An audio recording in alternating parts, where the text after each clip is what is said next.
Thanks for tuning in to the Bring Joy podcast. We're in season 5 and it's all about baseball. We're talking big leagues to the little leagues, Yankees to the Conks, and everything in between. I'll share my joy for the game with you, whether you're a fan of baseball or good storytelling. Trust me, you'll be entertained, and each episode will bring a little joy to your day.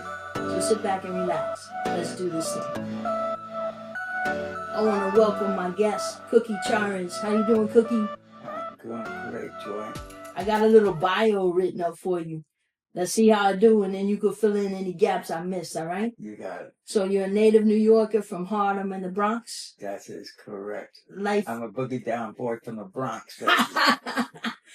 Lifelong Yankee fan. Served 35 years with the U.S. Navy. That's correct. Including 7 years in Vietnam. Yeah, well, a little bit more. Well, yeah, it's 7 years. That's 1968, 69 to 1975. You're absolutely correct. Thank you for your service, sir. It's okay. I'd rather be a Yankee fan. You're a father, a grandfather. Yeah. A good friend of mine, and a good friend of mine. Yeah. That's unique. You like that? Yeah, I like that. Let's do a background check. Okay. What do you know about baseball? But I know nothing about baseball. Everything I know about baseball, Yogi Berra taught me because I listened to his little poems. No, I know about baseball because basically at a very young age. My first game at Yankee Stadium was in 1954, 53, 54. That's the beginning of Mickey's dominance of the MLB, and being. You know the funny thing about that, I'm going to jump around because old men do that. I'm 75 years old, and I'm going on 76, 22nd this month. Oh, we're going to have a birthday party. We're going to have a birthday party. But I want a birthday party because you know how kind of birthday party I want the Yankees to be. For the first, I want them to just be brilliant this year. That would be a great gift for me. All right, I'll call and talk to the captain and see if he can make it happen for you. Yeah. We're talking about Mickey, the years that I started the background with the Yankees. My grandfather was an avid, my whole family was avid Yankee fans, you know. My father was the only one that was a Giant fan when they were playing in the Polo Grounds. You know, but the rest of my family was Yankee fans, and the reason why was because my grandfather was a bookie, and he used to take bets from everybody in the neighborhood. He ran the bolita, he ran the numbers racket in Harlem, and but anyway, to get to the point is that all my uncles would take me to the ball game, and you know, it was a common every Sunday we go to a ball game. You know, we just pack up, lunch, a couple of beers. In those days, you can bring a bag of, we didn't have coolers. We did what we could. We all piled up in a checker cab, and with those flip seats in the back. And we go over from my aunt's house on 138th Street in the Bronx. And we go up all the way up to, just take the side streets all the way up to Yankee Stadium, right out of Hunts Point, right there at the market. Turn left on the concourse, head down to 161st Street in Riverside, and we're right there. Let's go. That's our backyard, man. That was our backyard. You dropped Yogi Berra's name already. Mickey Mantle. Tell me some of the players that you... In those days, we had people like... I came in at the tail end of the last year of Phil Rizzuto. And... but we had people like Tom Tresh, Cleat Boy on third. Tresh was a utility player that could play second and short. Excellent. Bobby Richardson playing the second most of the time, and you had first base was a guy by the name of, we had a couple of them, we always been kind of weak at first base. Yeah, we got an issue with, we got first base covered this year, but third base. Yeah, with Goldie. But back then, after Luke Garrett left, we really didn't have a good first baseman. But let's fast forward a little bit, right? Yeah. So you've been on the show before. Yes, ma'am. Season 4, we did a great episode. If you haven't heard it, you need to go listen to it. We called it Echoes of Yankee Stadium, and Cookie goes back and tells us all about those legendary Yankee teams that he's been so fortunate to grow up seeing play. And when we did that episode, it was August.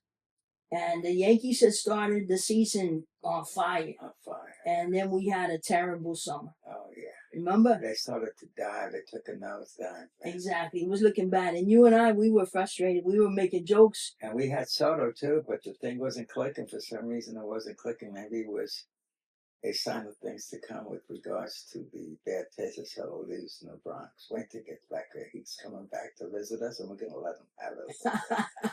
We're going to pull his coat, like they say in the book. We're going to pull his coat.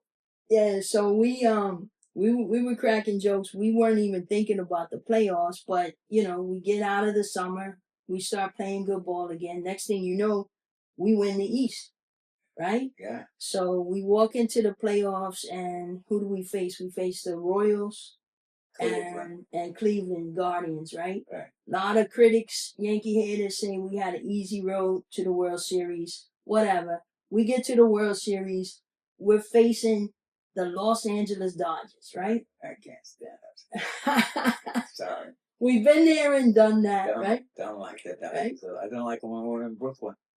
Yeah, that's exactly. We go way back. The rivalry goes way back. Way back. We didn't like them then. We don't like them now. The Dodgers left and the Yankees stayed. That's all I'm gonna say, right? Hey, we have a home. They never had a home. Besides, our home was built by Ruth. I'm always staring that down. We have legacy. Their legacy is one guy by the name of Robinson. Other than that, what do they have? Duke Snyder? Oh my God! Come on, give me a break. He ain't no Mickey Mantle. Right. Well, they got that, and they got a 2024 World Series championship. So I think No. well, No, you're right about that. Let me show a little bit of humility here. I think they have the best team that money can. Ooh. Okay, let's put it that way. And we were accused of that many years ago with the Yankees because Big George, the boss, used to buy. If he wanted to get you, he'll get you. He'll buy you. And that's why we had those outrageous dynasties, those year after year after year. But I tell you one thing, though. It was built around a core. We had a core, the core four, and they were all homegrown talent. Jeter, Pettit, Bernie Williams, Mariano Rivera. I could go on a little bit more. I think it was more than, and we had our man, who I think is really going to be a great manager. I hope it's with the Yankees by the name of Jorge Posada. Yeah, I think his time's going to come. But let's do our therapist a favor and let's go ahead and talk about the World Series last year. We avoiding it, right? Yeah. It's I think there's probably a name for that, a condition for that. We're avoiding the truth. So let's go ahead. We're gonna get it over with. I don't want to go too far down the well, but people want to hear us talk about it. So we get to the World Series, right? Los Angeles has home field advantage, so the first two games, they get us. I don't think there's a whole lot to say there, but we should have won the second game. That was it. We came back from behind and tied it and went ahead, and then we went to the bullpen. Yeah.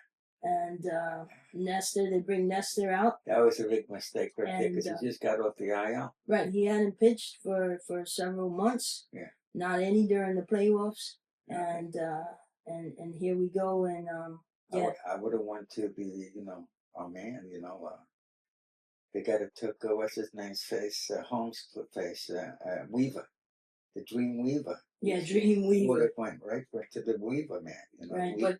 But you don't get that call. Boone did, and we'll talk about Aaron Boone too. But anyway, so yeah, we leave Los Angeles down 0-2. Yeah. We come back home, and we lose game 3. That's right. And all I can think in my head is Freddie freaking Freeman. Yeah. Why did we keep pitching to him? I don't know. I would have walked him every time out. Every single time. It's just would have said no. Put up 4 fingers and then leave the middle one. So anyway, there again, you and I don't get the call, right? Boone gets to make that call, and we've got feelings about Boone, which maybe we'll get into here in a minute. But we get to game 4. We win game 4, right? Our bats come alive. We got I think Juan Soto hit a home run.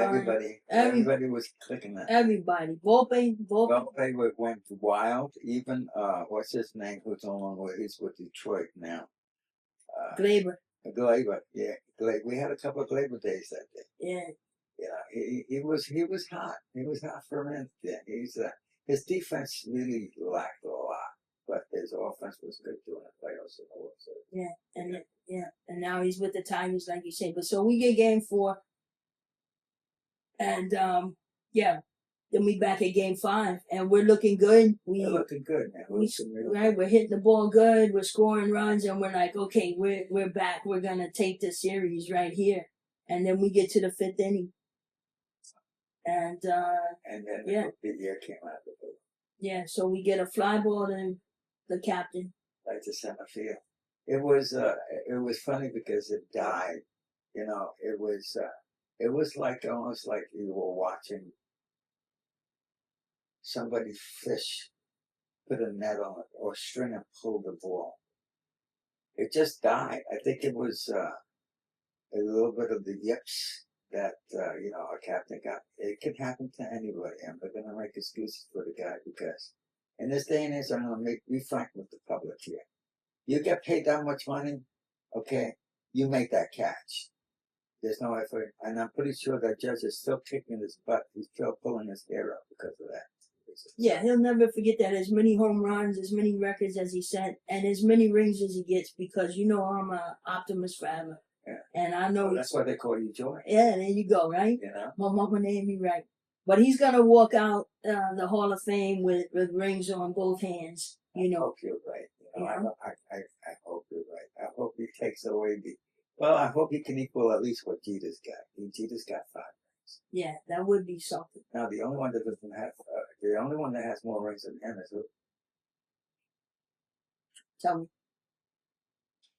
The man with the big 8 in the back. Yogi. Oh, Yogi. Yeah. He has 10 rings.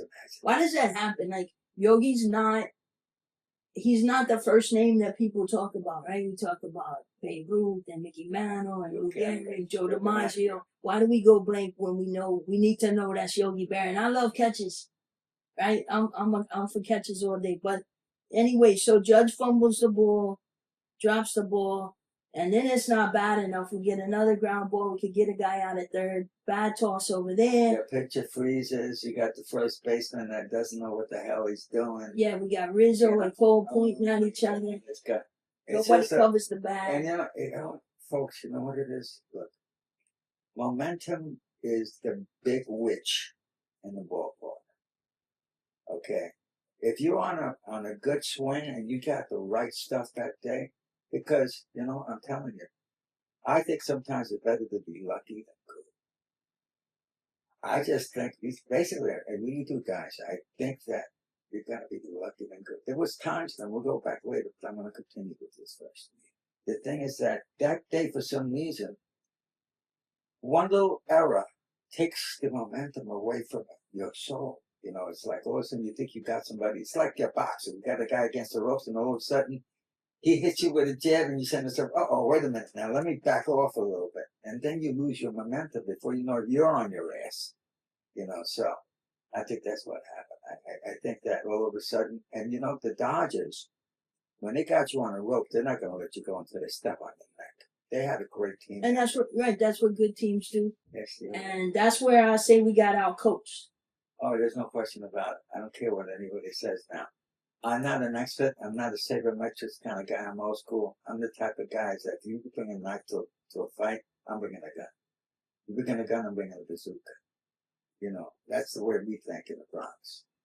But the thing is that we just let it get away. And the Dodgers with that team, from top to bottom, there's no weak links in that lineup. I mean, they got Mookie Betts.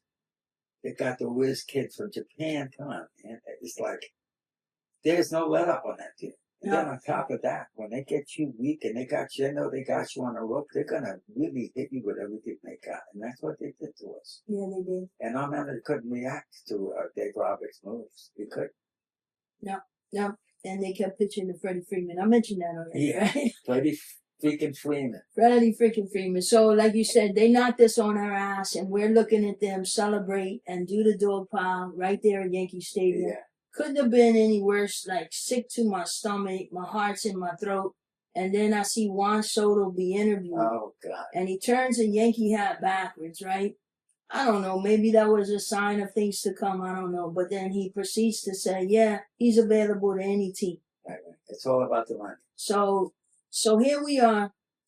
So the World Series is over, right? We've admitted our loss and tipped our hats to the Dodgers.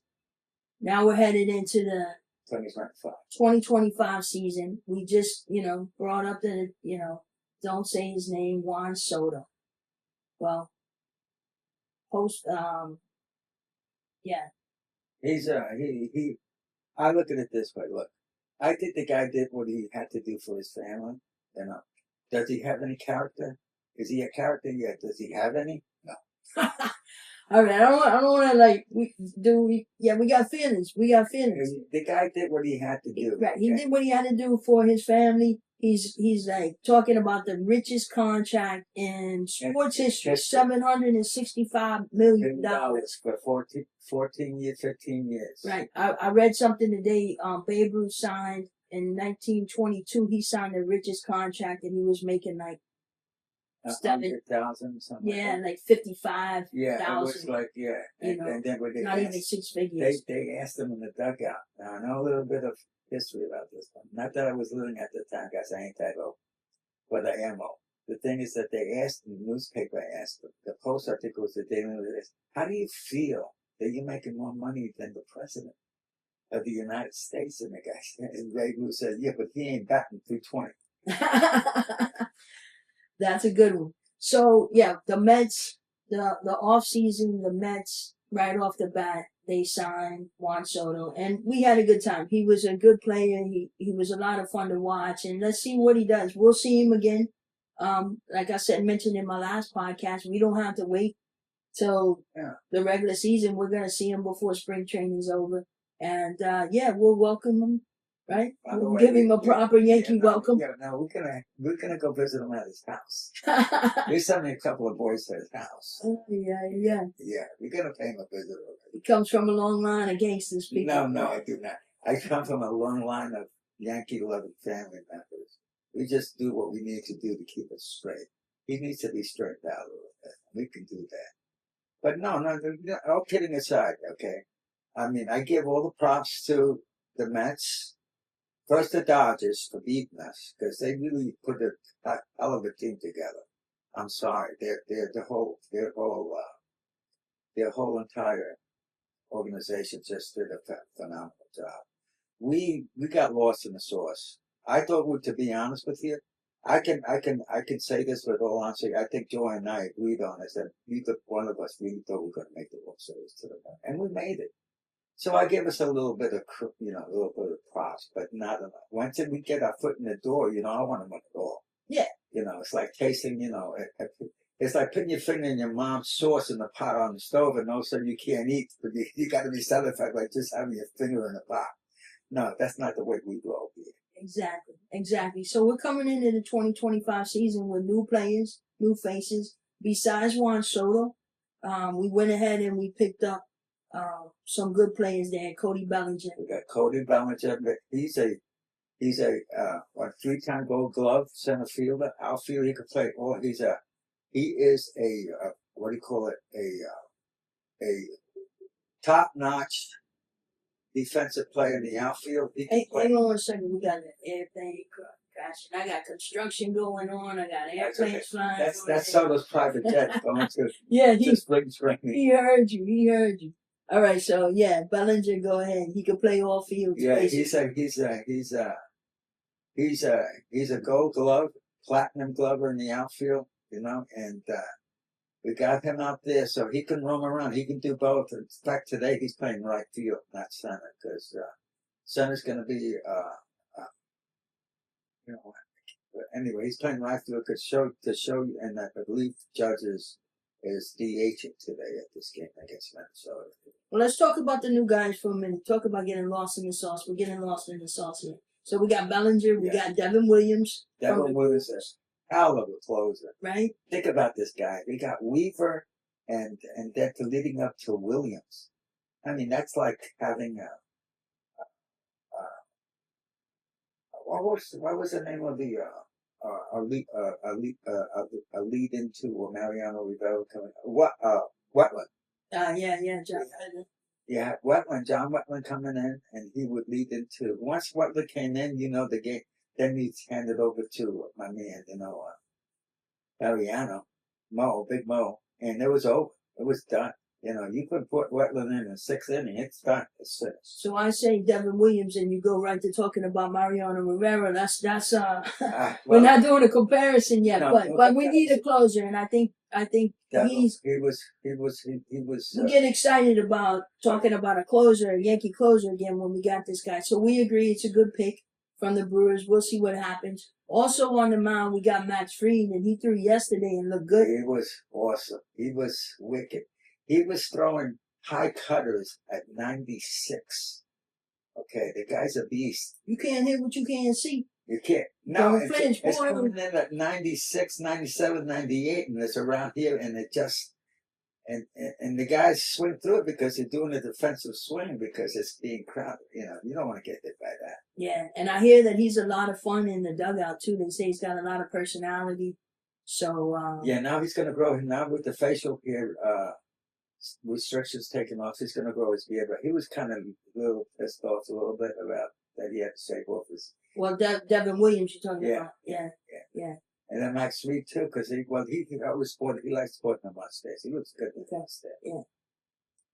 And we'll talk about the facial hair thing, but a couple more players real quick. Also, pitches, we got Fernando Cruz from the Reds, along with Alex Jackson, a catcher, because we gave them Trevino. So. Yeah. Those are the most notable players that we got, along with saying goodbye to Juan Soto. Cortez went to the Brewers, and the Devin Williams, Gleyber Torres to the Tigers. Verdugo and Rizzo are not on the roster and anywhere, not in New York or anywhere. Well, Rizzo announced his retirement. Did he? Yeah. I missed that. Yeah. Oh, man. It got lost in the sauce because of the whole hullabaloo about where they're going to put the guys, who's going to play third. Okay, we're back. We had some technical difficulties, so I think we were picking up. Soto was messing with our equipment. Yeah, right. You heard the airplane fly over, and everything got a little bit crazy, right? Now he knows people. But anyway, so yeah, we were talking about that we lost Verdugo and Rizzo, and I was saying that they haven't been picked up by another team. And then you shared with me that Rizzo is going ahead and retire. Yeah, he announces his retirement if I'm not mistaken, last Friday. So will he retire as a Cub or a Yankee? A Cub. Yeah. Well, I can see why he spent most of his career there. Yeah, good on them. So I think he didn't say, but all the how can I say, all the pros. Pro announcers in baseball and MLB and ESPN said he would most likely retire as a Cub. Yeah, that's fair. That's not a bad way to go. Yeah. Remember, he won his World Series there in Chicago. I'm sure the Cubs fans will be happy. Yeah. He was a fan favorite in Chicago and New York. Chicago. Yeah. And he was out there in New York too. Yeah. We didn't get his best years. Hey, listen, he did good for us. I think he did. He did better than Gallo. Oh. I got some baseball cards sitting on the table there just to, make it kind of scenic. And there was a Joey Gallo in the stack, and I threw it back in the box. But only Joey could do that. Yeah. But yeah, so let's look at the lineup. You already mentioned the outfield. We got Cody Bellinger. He can play anywhere.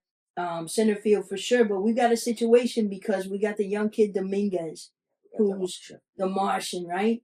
And he's a power hitter. At least that's what he's been down in the farm system.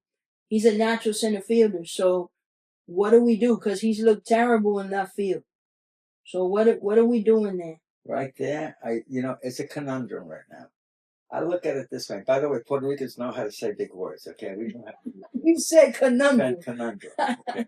That means it's a mystery. It's a hard thing to figure out.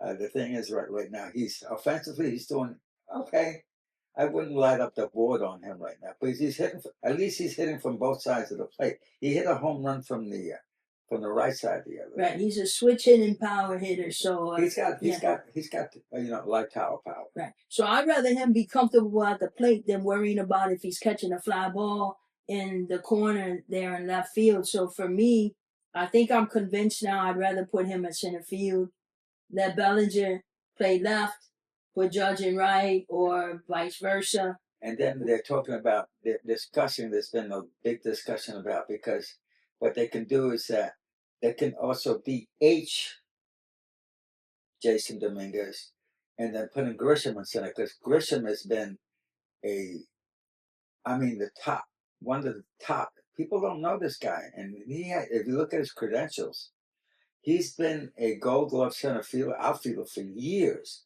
For years. That's what he's known. He's not known for hitting. He's known for his defense. Yeah, my brother-in-law is a fan of Grisham. He likes the way he just goes boop. He makes it look easy out there. And that's a thought. I'm just thinking the future is Dominguez, not Grisham. But and I stole that a little bit from Michael Caine. But we'll see. So we've got that. Grisham is a stopgap. We've got that covered. So let's go around. We mentioned Paul Goldschmidt. We got him from the Cardinals. He's going to take over first base, moving Jazz Chisholm to second. Jazz Chisholm right now, his defensive skills are through the roof. What an athlete! I saw him. I saw the other day the what do you call it, the highlights of him turning with Volpe, turning a double play, 6-4-3 double play. It was sensational. He's got a bazooka for an arm, and he picked up he bear grabbed it, because when Volpe shoveled it over to Chisholm, he was already coming in for the ball. So he shoveled it to my man Jazz, and he grabbed it with his bare hand, and he throws it underneath his armpit, like he's still going that way. He's going to the dugout, and he throws it, and it goes underneath his armpit, past him, and goes to Goldie, and he's out. Double play. It was sensational. Bing, bam, boom. That's it. The Jazz was really dancing that day. He said that him and Volpe will lead the league in put out. So there's no point. I'm good with it. I like that. I can't argue with that, because right now those are the best 1-2 combination I've seen so far this spring. Right, and Volpe had a good postseason. So if he can be consistent at the plate, he's our shortstop. He put on 20 pounds. He's a New York kid, 20 pounds. He put on 20 pounds of muscle. Muscle, yeah. Oh, okay. The guy's he's ripped. You should see him. He looks like the Hulk, man. And it's not affecting his bat swing. He is dealing at the plate. I love it. I know he's going to have a good season. I want him to be a Yankee forever. I love his whole story. And it was announced today, by the way, by Boone, that Oswaldo Cabrera was going to be starting third baseman. We all love the kid. We all love the kid, but following on Cabrera, right? Talk to him. Can I say this? Please do. I'm going to mute my mic. All right. This is we got a kid by the name of George Lombard Jr. This guy here has got baseball MLB DNA in his blood, everywhere in his body. His father used to play for the Atlanta Braves, and now his father is a bench coach for the Detroit Tigers. So he grew up in baseball. This guy is a beast. Talking about light tower power. This guy is screamer. He hit a screamer the other day from the right side, 445 feet, that hit the scoreboard, and it's still going. You said light tower power. The only one that I knew that had light tower power before Judge came along was Mickey Mantle. When he did hit the lights at Yankee Stadium.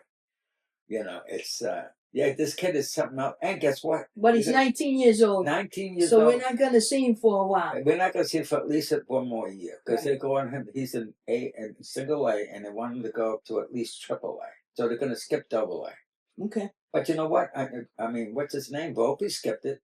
He went from single A to triple A to get to the Yankees. Same thing. Dominguez too. They were the exceptions. Traditionally, we leave the guys sitting there forever, and then we get rid of them. We don't bring them up. We lose them for Rule 5. You know, you gotta. Yeah, you can't keep them forever. No. Yeah, But that's selfish. But the thing, he's a natural third baseman too. This guy is not. Right. The guy is. Everybody in the league thinks that he's a plus defensive player. He's a 5'2" player right now. The Lombard kid. The Lombard Jr. is. They already equal. He's better. By the way, he plays third, short, and second. And the guy can. They say that he's equal to Volpe in defense, and Volpe is a Gold Glover. So think about what they're saying. Yeah, the future's bright for the Yankees. For the infield, you can't touch that infield. So right now we got Oswaldo Cabrera playing third. That's been announced by Boone. And we got Peraza as a backup.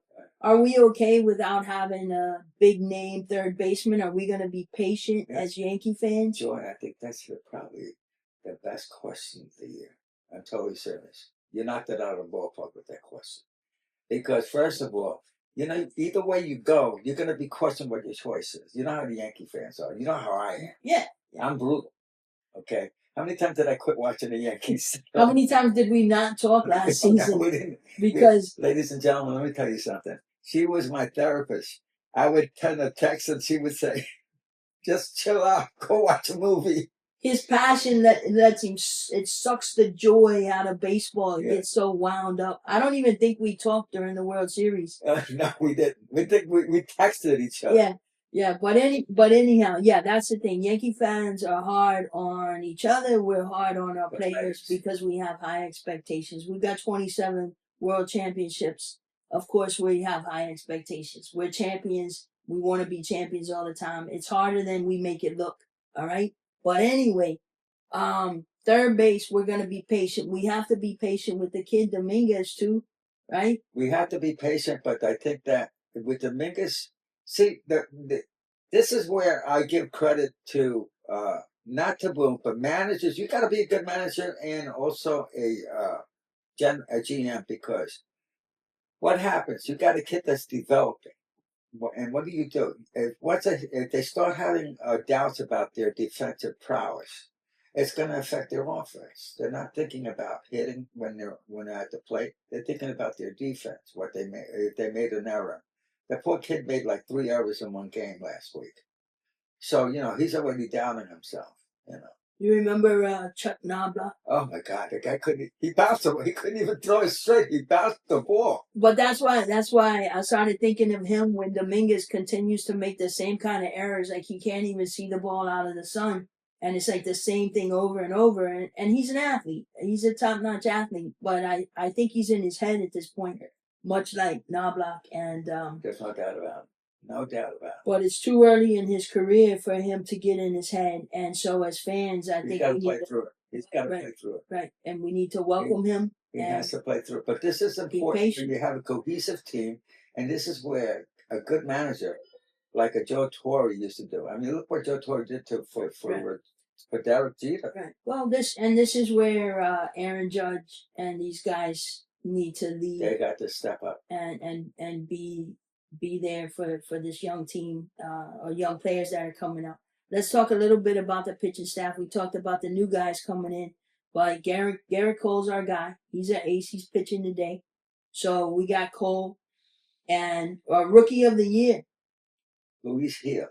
Okay, he finished third or fourth in the Cy Young race last year, but he won rookie of the year. And unfortunately, he's got a bum shoulder. Well, he's got a strained tendon.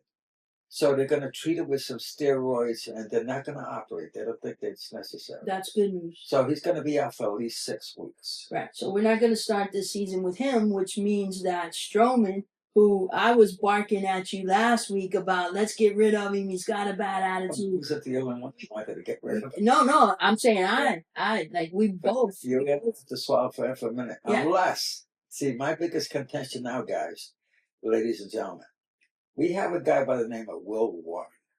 Now, last year his ERA was a 10. This year, you know what his ERA right now is? The guy's a beast this year. He tweaked his pitches. His ERA right now is a 1.13. Might as well 1.13. Might as well be a 0. The guy's a beast, and he just throws, and he's a cancer survivor. On top of that, the guy's a beast. He just doesn't want to lose, and his whip right now is like he went from 9.82 to a 1.13. Think about that, guys. Now he's perfect for this because I think he's a much better pitcher than Stroman. And Stroman doesn't want to pitch out of the bullpen. Well, no, I'm thinking that Stroman's got a starting spot now that Hitler's down. I would not put Stroman. Got swamped the other day. He kicked around the other day. Yeah, he doesn't have an ace plus stuff in him. Well, I think he's got a chip on his shoulder because he knows that we wanted to get rid of him. We were kind of stuck with the contract, $18 million. Nobody was like jumping up and down for him. He doesn't have a whip of 0.50 like my man. No, he doesn't. But he's got he's got more experience, I think. So I think he finds a place in that starting lineup. We'll see what happens. I think he's going to have to pitch because they own $18 million. Yeah, I mean, he's $18 million. He might, if he's not going to pitch now with Hill down, when is he going to pitch? I mean, I like to send him to the Mets. Yeah. Let's not talk about the Mets again. Who else we got starting? We got Rodon, and we got the new guy Max Fried. He's a beast. I put my money on him, man. He's just going to be. I think he could win the Cy Young. Yeah, I think he could beat Cole for the Cy Young this year. Right now, he's 2-0. Fried is no, Warren is. I take that back, guys. Okay. But anyway, Fried is a beast too. This guy, he's smooth as so. He'll remind you a lot of the Louisiana our pitcher in the glory years before when Mantle was at first base. Louisiana Lightning, Von Gibry. Ooh, that's a good one. And he looks like him. But he's taller. He's got that tall, lanky. Yeah, but he's taller than Gibry. Gibry was like 5'10", 5'11". This guy here is like 6'2". Well, he came out of Atlanta, and Atlanta's always has good pitching. Yeah, and he came out from a good school. You know, the baseball capital of college, which is. Come on, guys out there! Come on, guys, call us up and tell us. What's the name of that school that has the best players come out of there? Anyway, that's not important. What's important is that he also fills a spot. Remember, we got now talking about pitchers, Joy. Scott Effers is on the IL. We lost a couple of guys to the IL so far. We've got Clayton Beatles on the IL, and Chase Hampton is gone for the year with Tommy John. Yeah, we're beat up. We're beat up. And Blue Baker just went on the IL too. Right. We've got back to so we'll see. And defense wins championships, which starts with the guy on the mound. So we've got to get that pitching staff right, and see if we could get some wins there, with who we have until the kid gets back, and hopefully Cole's gonna stay strong all season. He showed a lot of heart and passion that I didn't really know he had, to be honest. But in the postseason, especially the World Series, he dug down, and I really became a fan of his even more after seeing him battle like that. So I think with him as our ace, that's a good place to start, and hopefully everybody else will follow suit. We've been talking about a lot of injuries. We got to talk about Giancarlo Stanton. Oh my God! I mean, you forgot about Big G. No, I'm waiting. I'll big finish with Big G. Those elbows. I wonder what he's been doing off the season and off the ballpark. Well, that's what I was wondering. But what I heard Michael Kay say recently on another podcast was that he was hurting last year. There were points where he'd wake up in the morning and he couldn't even pick up the bat, couldn't even hold the bat. So he just went beast mode in postseason and really carried us offensively. I don't know how he did it, man, but he got my respect because last year he went wild. Yeah, he did. And the postseason, just like Joy just mentioned, I mean, it's like the guy was like he was Mr. Clutch, and he did. He brought us back from the dead in a couple of games against Cleveland. I mean, he clinched. He won the MVP of that series. Yeah, he was tough. So I say take all the time you need. Yeah. You know, Just come back in time for the playoffs. Just come back for the postseason. We'll see you, you know, maybe around September. You know, we'll send you a card, make sure you're good. Come back around August so you can warm up. By the time September, okay. Around your hip. All right, I'm good with that. For my birthday, or in late August, you know, we'll get Stanton back.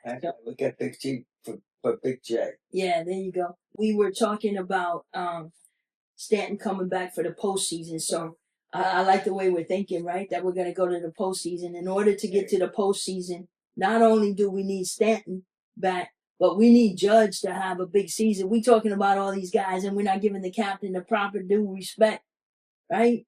What about Aaron Judge? Aaron Judge, I think he's going to go on a revenge tour this year. Now, so far in the spring, Boone has been holding him back. I don't know why. And that's my contention with Boone, because I think he hesitates too much to let the guys who really get them molded into each other.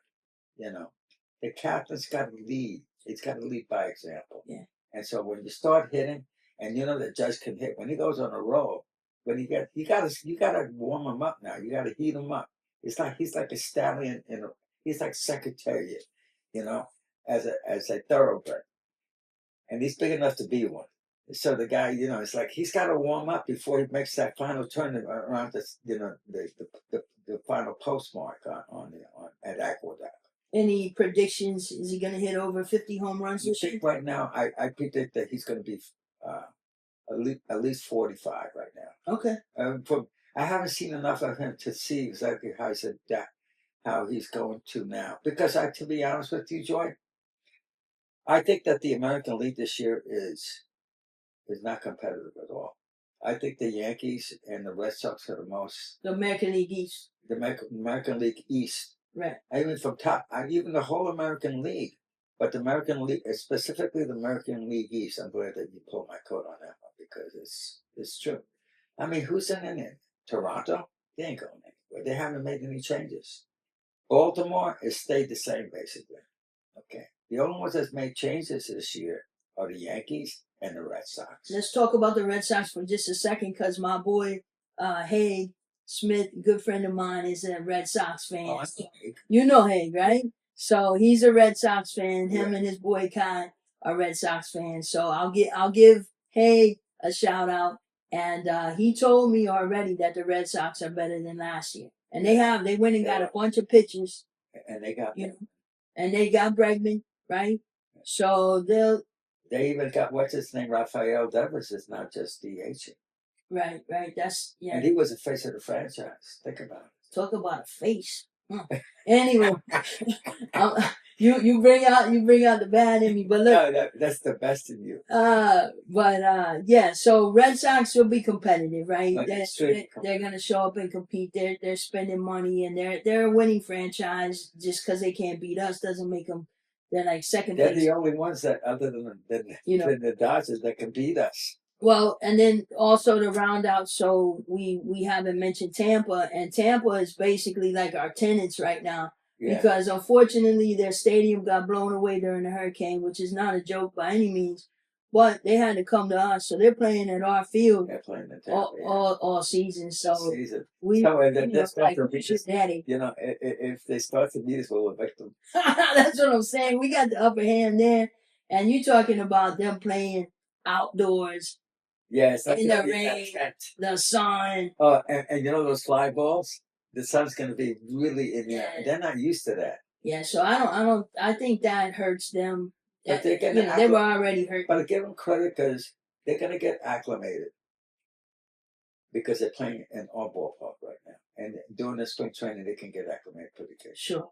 I know, but they stripped their team down. They had nobody. Yeah, I think they're a franchise on the way out.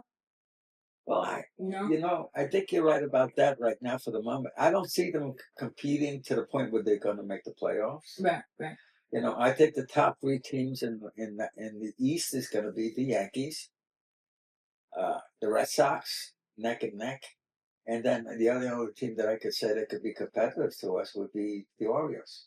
Yeah. And even then, I don't think the Orioles have a chance against the Yankees or the Red Sox. I put the Orioles in third place. Right. So we win the East, and then I think the other American League team that's done some things. They got a pitcher I wanted was Detroit Tigers. They got our boy Glaber. Yeah.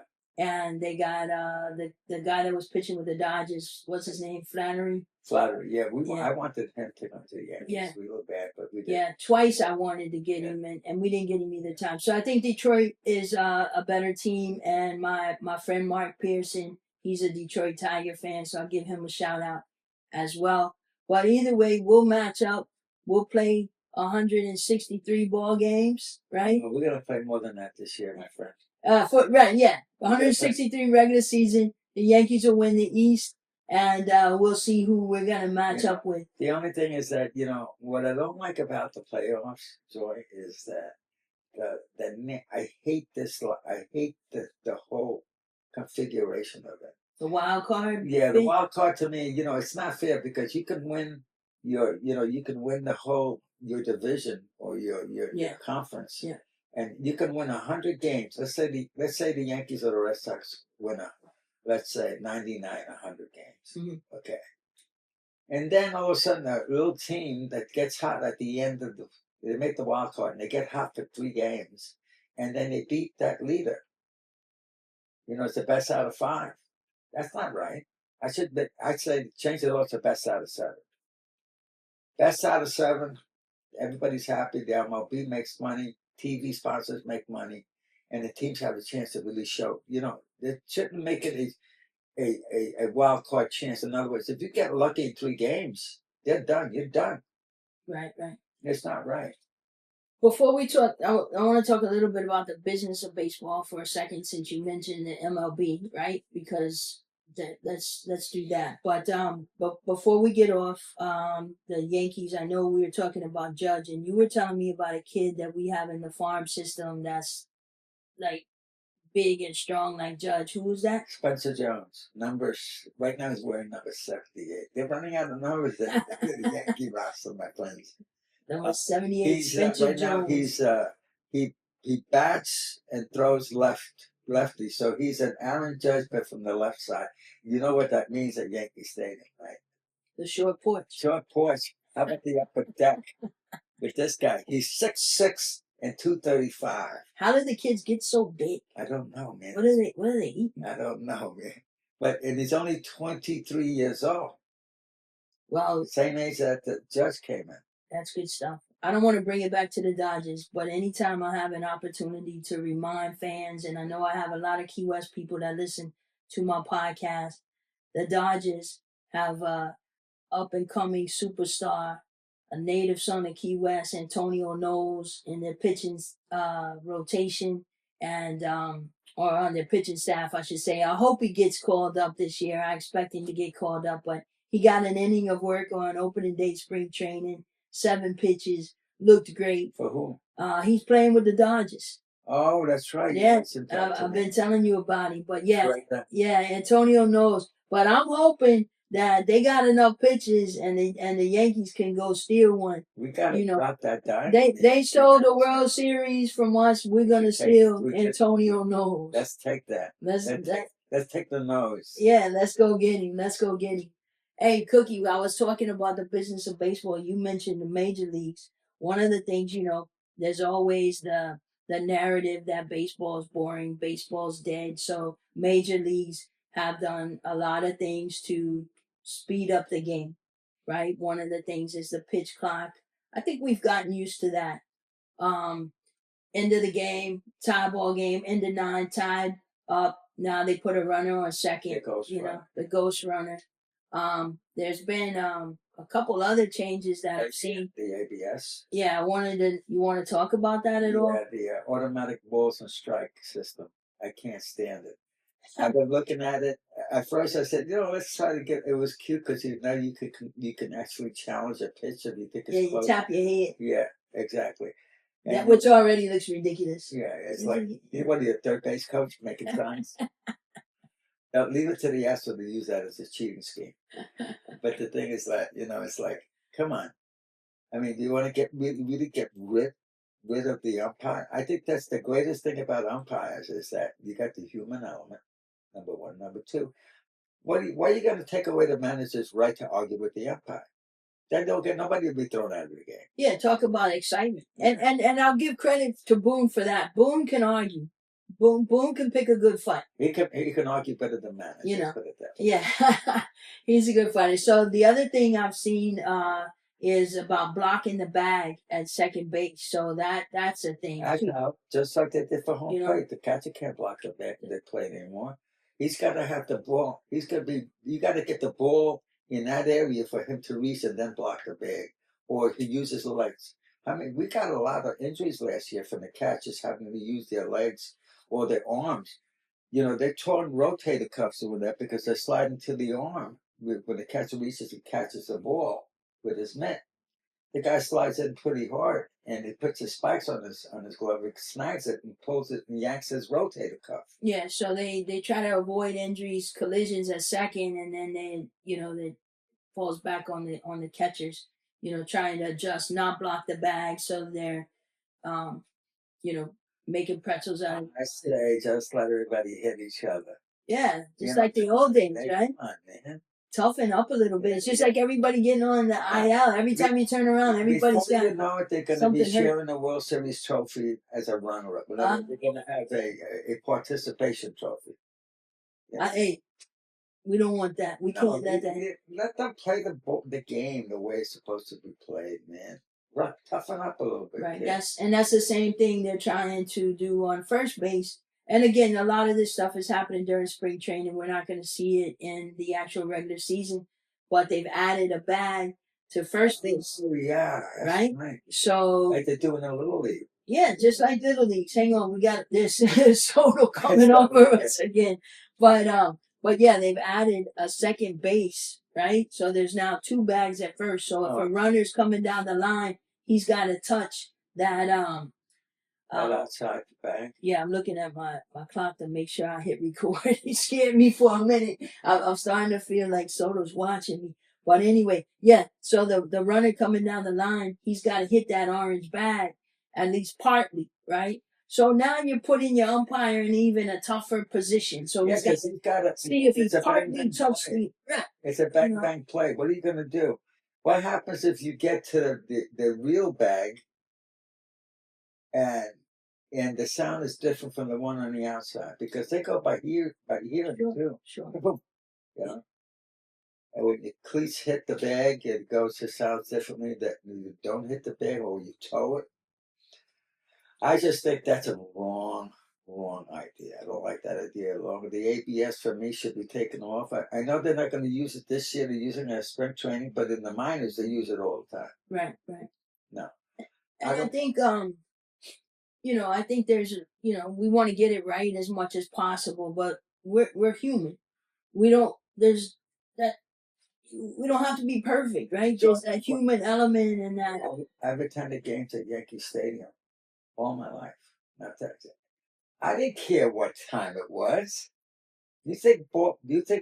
Folks, do you really think that real baseball fans give a damn about how long they stay at the ballpark? What is it? It's a punching in, you got to be home at a certain time. You pay all this money now to go to a game, hundreds of dollars before you even go to the food stand.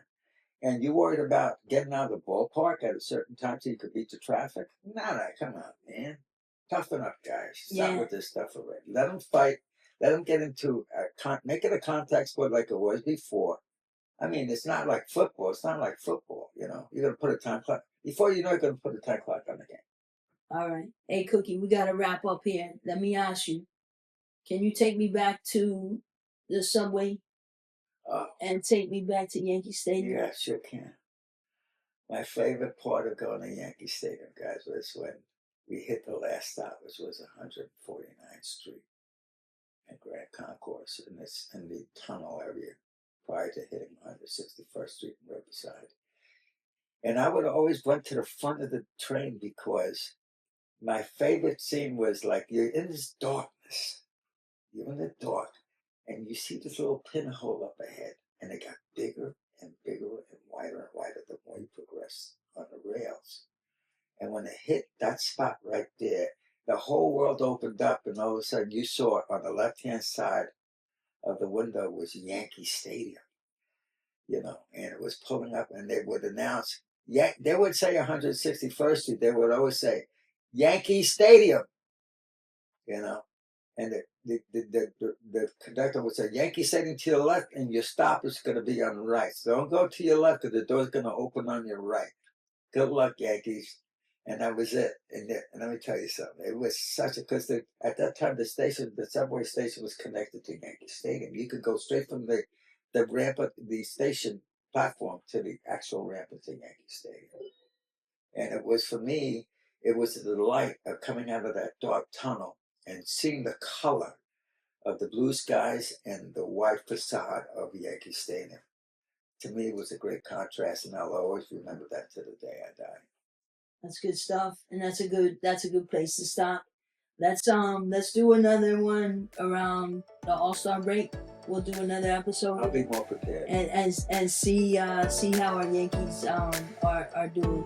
But I hope everybody out there catches a ball game in your town on TV, because baseball is a great game. We all love it.